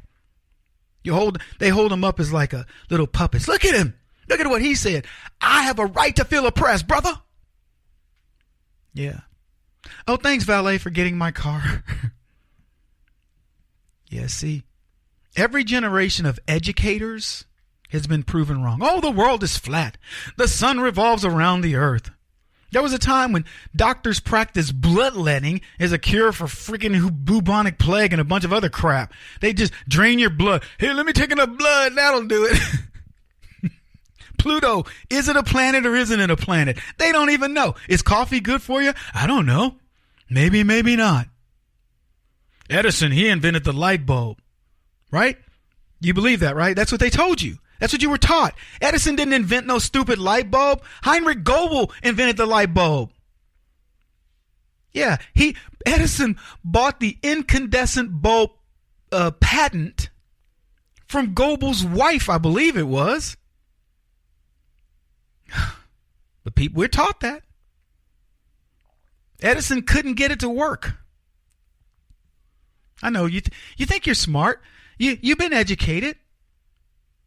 You've been indoctrinated. I mean, look, we are smart in certain things. I mean, we're not dummies, but we think we have all the answers. We don't have the answers. History is rewriting itself, and if you let leftists rewrite it, you won't even. You'll feel dumb.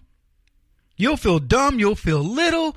I mean, forget just feeling, this like an intellectual midget, uneducated. They will make you smaller and smaller and smaller at their own expense. Hillary Clinton will become a god if you leave it up to the left. Because they will misuse information. They will put what they want. I told you guys about this LGBT new history that's coming up, mandatory in California. Pretty soon, everybody in history will be gay. And so will your kids. They just won't know it. They'll be like, I'm gay. And you go, no, you're straight. You're a dude dating a girl. Yeah, but I don't know. She professes to be a girl right now, but for all I know, she's transgender. Shut up. Enjoy your girl. There were 13 original colonies, right?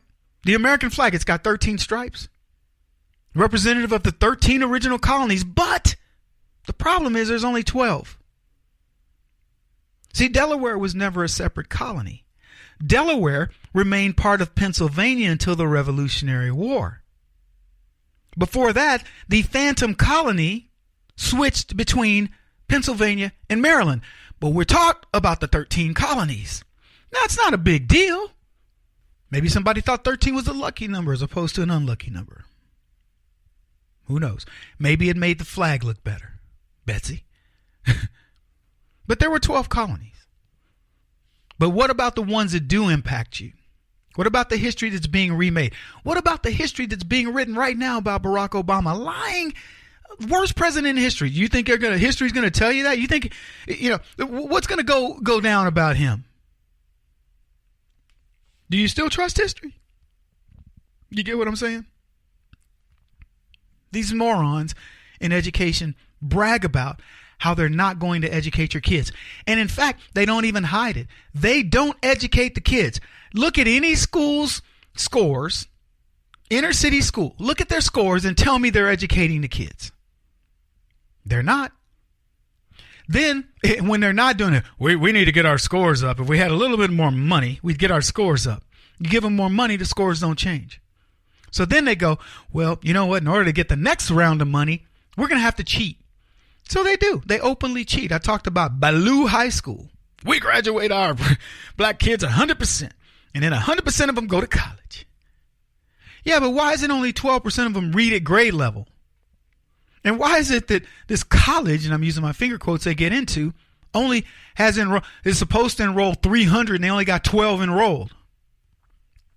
That's how you bake the statistics. But they tell you, oh, no, it's the other side. The Republicans, they're hiding stuff. They don't want us to know about Russia. They don't want us to know about that. Let me tell you, if Mueller just decided I'm going to go look into something else, fake educate, whatever, he'd find there's so much evidence against him. They don't even bother to hide it anymore. The Russia investigation is a perfect example. There's so much stuff against Hillary Clinton. It's ridiculous that they're even looking at Trump. And now Bannon testified, no, he doesn't want to talk. They're not letting him talk. Talk about what? Coming back in a minute. This is the Kevin Jackson Radio Show. Do you owe back taxes to the IRS or state? The secret to avoiding the IRS nightmare is to seek professional representation. My friends at Security Tax Associates provide the most cost-effective and ethical representation in the industry while helping to avoid seizures, levies, and wage garnishments. Security Tax Associates is here to ensure that the appropriate steps are taken to permanently eliminate any possibility of future tax burdens once and for all. For a free, no-obligation consultation, contact Security Tax Associates, 844-779-4177. That's 844-779-4177. 844-779-4177. Or visit them at securitytaxassociates.com.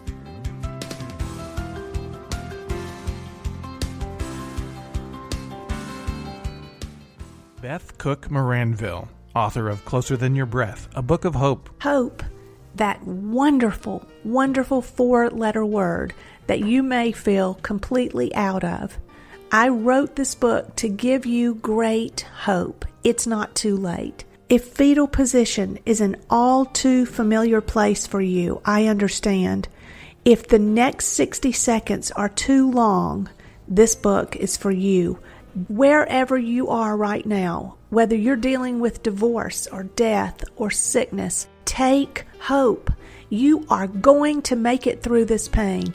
Don't roll your eyes.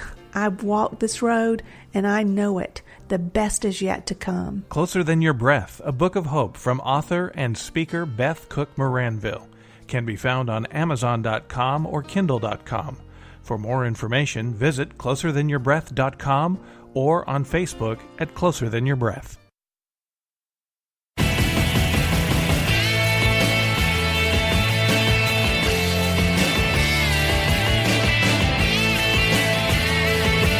This is the Kevin Jackson Radio Show.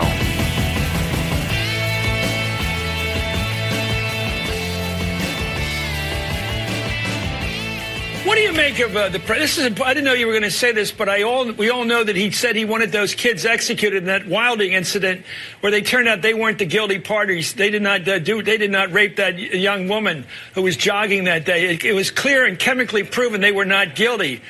Why do you think he'd want to execute people who were proven to be actually innocent? Why would he want to end the lives of young people who were proven in this case to be innocent, actually innocent? Why would he want to do that?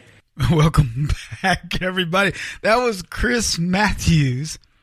And he just, how many times can you, why do you think he would want to do that? Why? They were proven innocent. Why do you think? I don't know. Let's ask Al Sharpton. Let's ask him with the Tawana Brawley case. Let's see what he has to say. I mean, this is It's so ridiculous. Chris Matthews, he's going to, James Clyburn's going to talk in a second. He's the member of the Congressional Black Circus, one of the clowns. And I'm telling you, when he answers, you're going to understand why I tell you these guys are circus clowns. Clyburn, it's funny to watch, or listen to in this case. But Chris Matthews, wow, what a setup. 3 times in a roundabout way. Why do you think? So Trump's a killer. He wants these kids dead. After they were found innocent, he still wants them dead. You believe that? Do you think Donald Trump, it would be told, hey, these kids are officially innocent. You want them dead still? Or do you think Trump would say, well, you know, hey, we were told that they were the guilty party. I'm glad they didn't. Obviously, I'm glad they weren't executed. But, you know, for acts that do occur like that, where they are guilty, we do need to kill them. That's probably something Trump would say. I mean, they want to paint this guy off as being so unhinged. Here's what Clyburn actually came back to say on this subject. Well, you know, Chris, I think that there's a little thing that we talked about a lot, and it's already been mentioned on this show. There's one thing to have a base of support. It's something else to have base supporters. Those are totally 2 different things. I beg to differ with those who say that this president is doing things because to appeal to his base of support. No, he's doing things to appeal to his base voters, those people who are ignoble in their pursuit of stuff. And I would ask any of your listeners to look it up, and you see a base voter is totally different from a base of voters. And that is what's going on here. That's what's going on here. Welcome back, everybody. Oh, my goodness. I feel like Guam just tipped over. What is Clyburn trying to say? He says there's a difference. Look, I'm going to work this out with you because I've listened to this and I can't figure it out. He says there's a difference between a base of support. So I guess if we think about it in terms of a foundation versus base supporters, the people supporting the foundation, there's a difference. I guess if you put it in actual terms of like there's a floor and then there are people who hold the floor. Okay. But when we take it out of that context, explain to me the difference between I have a base of supporters and these are my base supporters. The only difference is a preposition of. This is how crazy these guys are. And he says he appeals to his base of support. So he said to appeal to his base of support, he's appealing to his base supporters. And then he tells us, look it up. Look it up. Like, go Google it. It'll be there with my picture on it, and you'll get it. You'll understand it. I don't understand it. Sorry, Jim Clyburn. I don't even know how to look it up. I don't know what to look up. There's a difference between a base supporter and a base of support or a base of supporters. Is that plural or do I leave it singular? I don't even know. I don't see a difference in any of this nonsense. I mean, what is he trying to convince us of? That Donald Trump doesn't really have a true core group of supporters, or that he doesn't have a base of support? I don't know. I would love for him to clarify, because here's what I'm going to tell you. Let's just cut to the chase here. He's wrong. Donald Trump not only has the support of a bunch of people, I'm talking mega millions of Americans who got him elected. I mean, that should be, Clyburn needs to be going back to that and reminding himself of watching Hillary Clinton's buttocks turn black and blue as Donald Trump just commenced to kicking the crap out of him. Because he wore her butt out on November the 8th.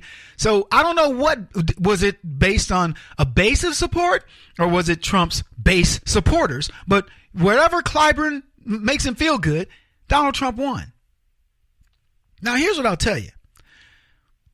Donald Trump has been told, stop tweeting, doesn't work, be more presidential, all these different things they keep trying to get him to do. And you know what Trump says? Whatever. And he does what he does.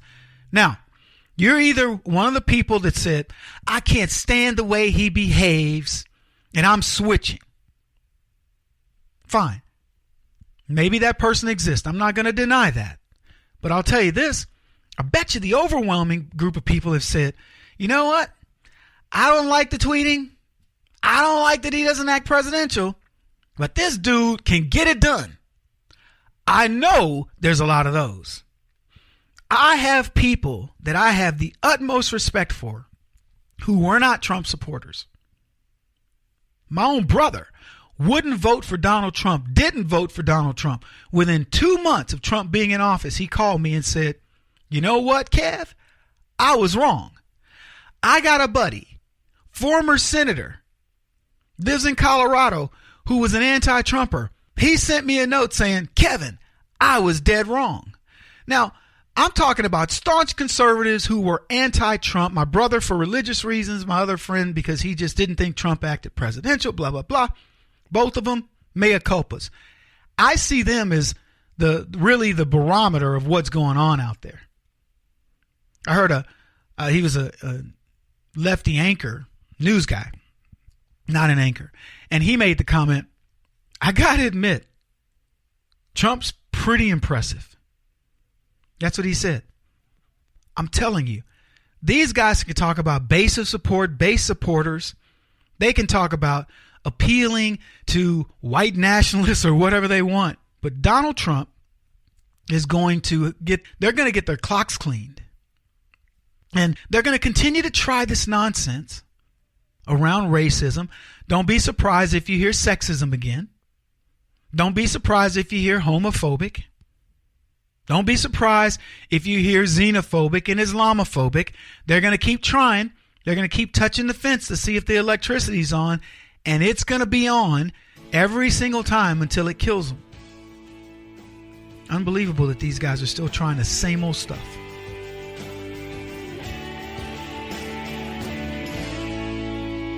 This is the Kevin Jackson Radio Show.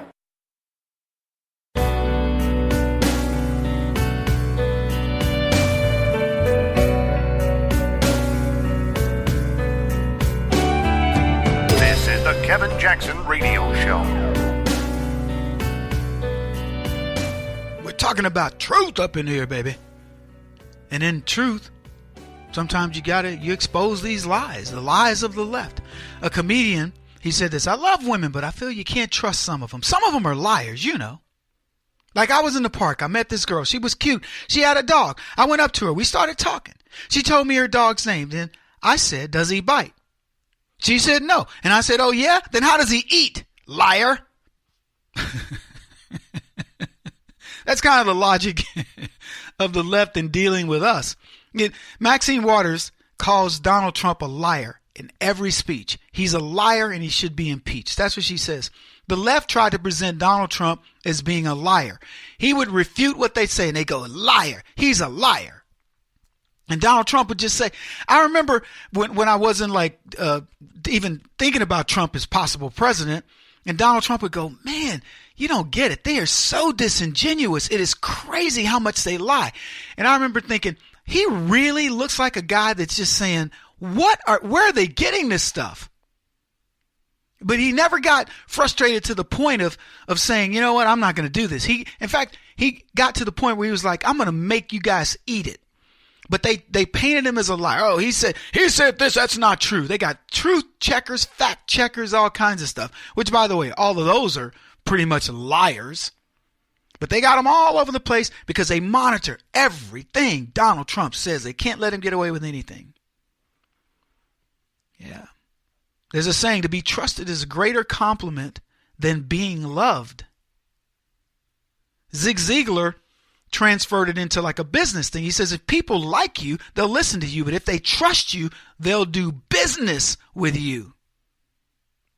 See, Barack Obama was liked, but he wasn't trusted. Americans didn't want to do business with Barack Obama. He might be the guy that they go, oh yeah, I'd love to have him come to my house, have a beer with him. He's cool. He's so cool. I just like him. He's got such a great disposition and personality. Whatever.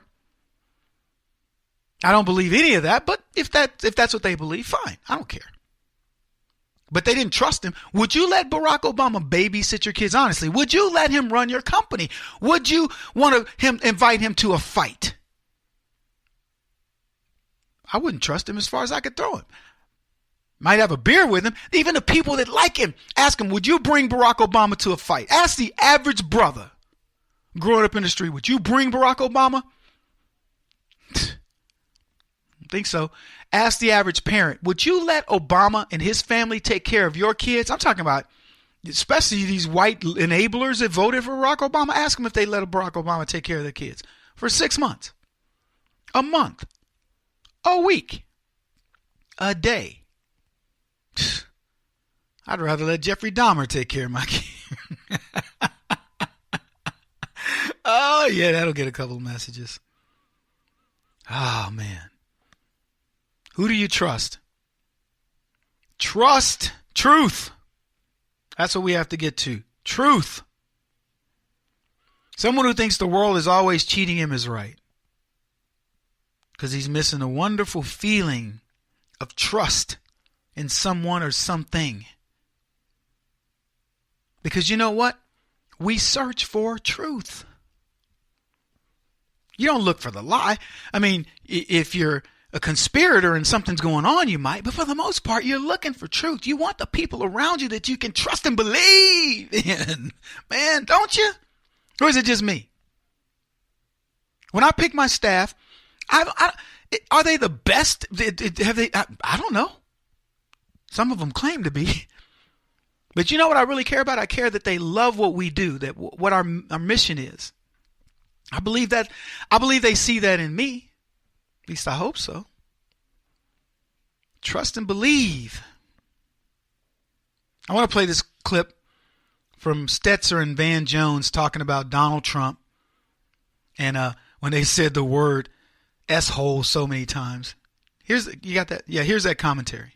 It's notable that it leaked out, and we're going to talk about the role of leaks in a moment. But, David, what about the idea that if anchors on this channel or other channels stand up for American values, talk about the Statue of Liberty, et cetera, that comes across to some viewers as if the press is the opposition to President Trump? Well, and you know what, Brian? Trump will play that. I mean, Trump and his people will play that as if he's being attacked. That's the price we pay for doing good, down the middle, honest journalism when we have someone like this in the White House. I wanted to stop it there just so you could evaluate this. So I could tell you this. That's CNN, Brian Stetzer, and he's with some guy and also soon to be Van Jones. And that guy's talking about CNN giving down the middle journalism. I had to break in just so you can understand what we're dealing with. Now let's play the rest of that clip. And by the way, usually when you do that, it costs you money. In our case, the people who are doing the best kind of solid, responsible, down-the-middle journalism, the New York Times, the Washington Post, are doing pretty well in terms of digital sales. And I think CNN's ratings are pretty good. So that we're not paying a price. We're doing God's work. We're righteous, and we're not paying a price for it when we have someone like this in the White House. And, Brian, one other thing I want to say, just beyond American values, standing up for American values, I thought CNN and MSNBC especially did a great job of when they told this story about that comment of showing a pattern of racist comments from this president. They put it in context, and they had like Jake Tapper's discussion with him about the judge of Mexican heritage who he said could not rule on his case because he was Mexican-American. And Jake Tapper said, is this not the very definition of racism, just as Van did? And we have that continuum now. So I think some people who the first time he did something like this said, oh, no, he's not a racist. That's just people being something. Now we have several incidents of this, and you see the pattern, and it's very hard, I think, for any reasonable person in this country to deny what he is. And Clay, journalism is doing that, yes. Some critics say 2 years ago this pattern was already obvious. Why did the press take so long to pay close attention to it? On the other side, you have a lot of people defending him, saying just calling him racist is an exaggeration, an overreaction. Van, what about the language here? Look, I've got an 8-month-old daughter at home now. I think about what she's hearing when the television's on. Did we excessively use the actual curse word in the coverage? You know, I was very reluctant to use the term at first. Because, again, you do have that hesitation, and it has very little to do with, journalistic standards. It just has to do with being a decent person and not wanting to use offense. Yeah, decency. Right. You just don't want to use language that might offend somebody who's just turned on and watching. They might be shocked. But at the same time, it's shocking that these words are being used in the White House about whole countries and whole continents. That's much more shocking than some pundit, repeating it. And so I do think it's important that we not sanitize it too much. We have the opportunity to do so on cable TV to really tell it like it is. And, I think we did the right thing. Welcome back, everybody. Kevin Jackson here. The implication in that clip was that CNN stands up for American values, and they catch a lot of grief for it. So the president who says, make America great again, America first, is trying to tear down American values? And I love how the first guy says, normally when you stand up for yourself, it costs you money. But this has been the best solid, responsible journalism out there, and they're doing quite well digitally. Washington Post is backed by a guy worth $78 billion, Jeff Bezos, who said, I don't care if you lose money. Just go operate. If they lose $100 million a year, Jeff Bezos is like, just do your thing. Because he's trying to bring down Donald Trump. New York Times, none of these guys are anywhere close to their profitability has been in the past. Nowhere close. And in fact, the only thing that makes them profitable is Donald Trump not shutting them down. I don't mean by executive order or, some presidential decree. I'm talking about by saying, you know what? I'm only going to talk to Fox. You're only going to get my information. Fox will have all my information in advance. He would shut them down. There would be nothing for those other networks to do except to wait on Fox.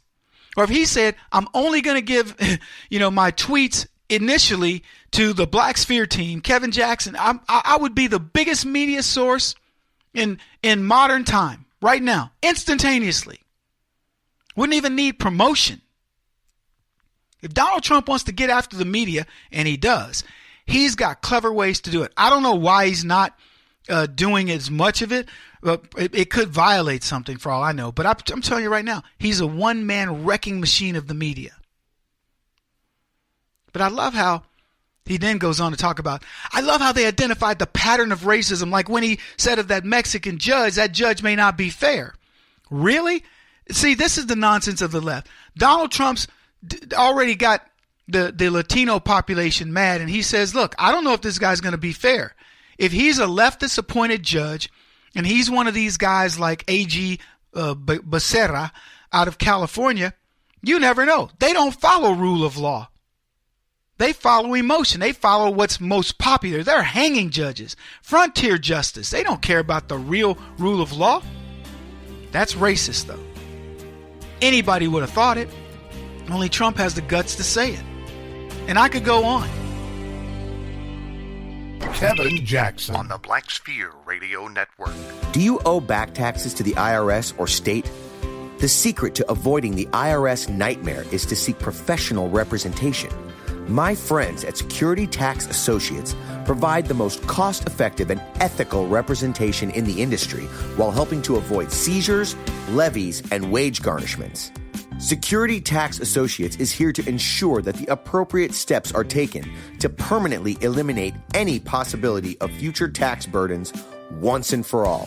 For a free, no-obligation consultation, contact Security Tax Associates, 844-779-4177. That's 844-779-4177. 844-779-4177. Or visit them at securitytaxassociates.com.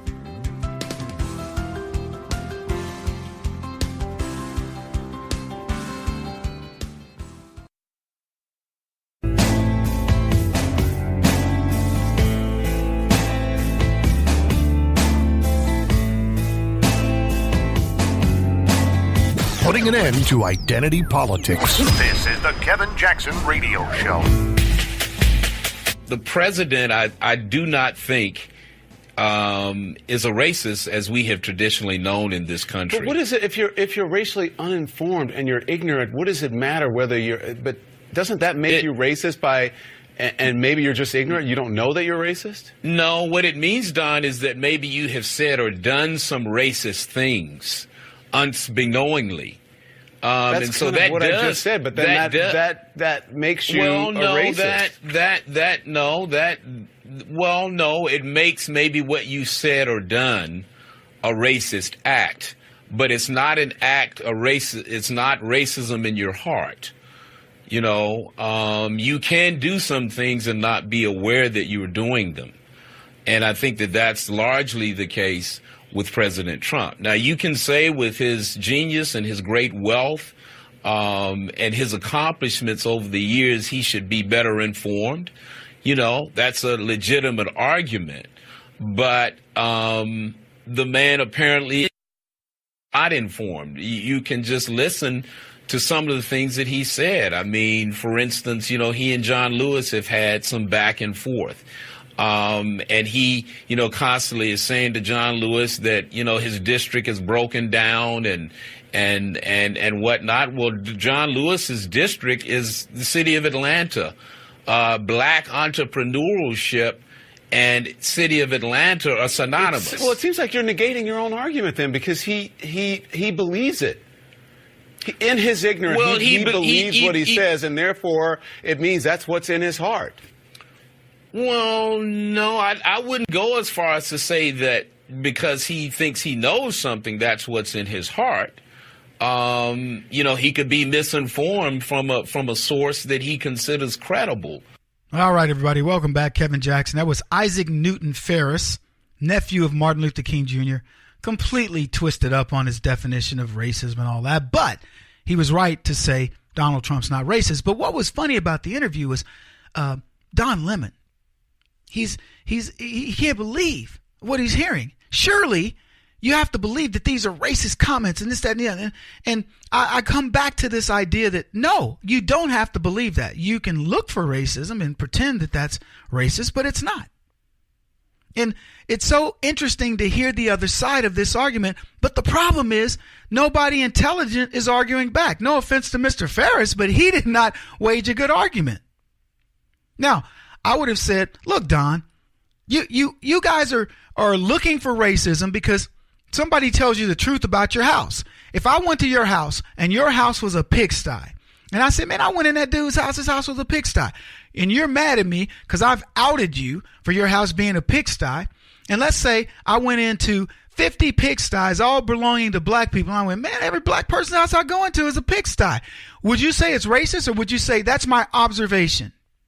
I mean, I've given enough examples of how this is such a lunacy to be discussing this over and over and over. These guys hear racism wherever, they hear it in the wind. They see it in the tree leaves as they blow. Look at that. Look at that. They see it in the clouds. Look at those. Ooh, look at them. Racist. They see it everywhere. Google academic racism, stuff like that. You'll be shocked what you come up with. Math is racist. Hard work is racist. And I could go on. The craziest notions on the planet are that the left are going to tell you are racist. It just boggles the mind. And it makes a guy like me wonder, what's your agenda? Explain to me what isn't racism. Even when there is no racism, you know what the left says? You aren't aware of it. That's what Don Lemon is alluding. You're too ignorant to even know that you're racist when you're not being racist because it's latent inside of you. Okay, so it's kind of like my latent blackness, right? I could be black. So Don, explain to me this. If I can be whatever I want to be, and I profess to be black at this moment, am I now still a racist? I'm just using their own logic against them. I don't get this. So what do? I believe that, and this comes up because, as I say all the time, you guys say things to me like, Kevin, I could say the things that you say if I was if I was black. And I go, no, I'd say this if I were white. And I talk about feminism. I'm not a woman, but I criticize feminism all the time. I've criticized feminism in meetings with Fox executives who, by the way, the top 3 that I deal with are all women. And I criticize it. I tell them this. I think feminism sucks. I love that you ladies are in power. Technically, you're signing my deals. I work for you. I have no problem with that. But I have to believe you got here on merit. Because if I believe that you got here because for any other reason, then I don't have any respect for you. I believe you got here on merit. And unless I'm told otherwise by you, I'm going to believe that. I believe you're good at what you do. I believe that's why you got hired. I believe that's why Rupert Murdoch flew in here, had a meeting. I was in New York when this occurred, when there was a big change going on at Fox. And Suzanne came into my meeting, says, Kevin, I'm in a meeting with Rupert, but I wanted to make sure I saw you. And I said, I'm glad you did. And, to leave her meeting with Rupert Murdoch to come see little old me. And I said, you know what? That shows me you respect. You respect my work. I respect yours. She knows I respect her work. A lot of changes going on there, but you can't be afraid to say what it is and who you are. And this is where I talk about the laws of attraction. Many people believe that the law of attraction is about finding love, and you hear things like opposites attract. But instead, it's about willing one's fate. Now, theologians may argue that God knows one's fate. Perhaps. I believe that. But it can't hurt to think positive thoughts. And the way you think positive thoughts is you say, it's all God's plan. Whatever happens, it's all God's plan.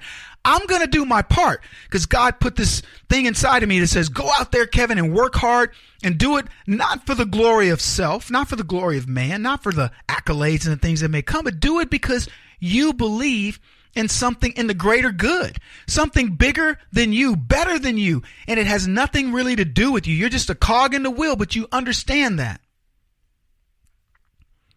The first instance of law of attraction phrase appeared in print was in 1877 in a book called Isis Unveiled. It was a book by a Russian occultist and a theosophist. Her name was Helena Blavatsky.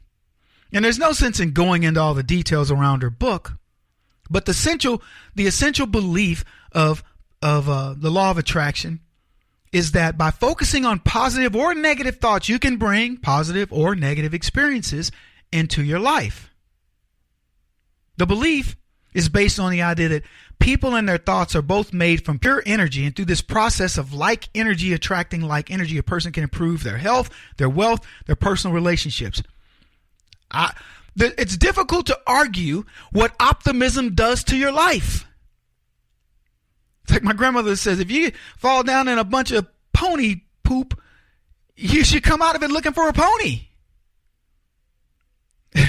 I use that quite often, but it's so true. Mind over matter. I was talking to one of my employees the other day, and she was down. And I told her, I said, what good is that going to do you? I go, look, I feel for you, because that's what you're supposed to say from a psychological standpoint. I understand what you're going through. You want to know why? Because I've been there. Now, you want to ask me, did it help that I brooded over it? That I was, I don't know, man. Well, shoot, we'll see. Doesn't help. Doesn't help one bit. So why am I going to brood? I'm going to say, you know what? People have been through what I'm going through. People have gotten through what I'm going through. And that's that. Get up and get to it, because life's going to move on. And let me tell you why this fits what we're doing. Because we can either look at the left and what they're doing and say to ourselves, I don't know. I don't think anything's ever going to happen to Hillary. I don't think anything's ever going to happen. I don't think politics is going to change.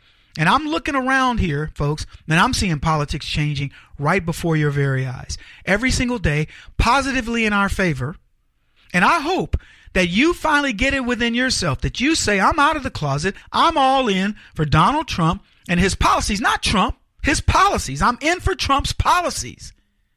We don't have to be all gung-ho over the man, but we can doggone sure support what works. Talk about your portfolio. Talk about how good you feel, why you went out and bought something, why you're going to start a business for yourselves. Got to leave it there.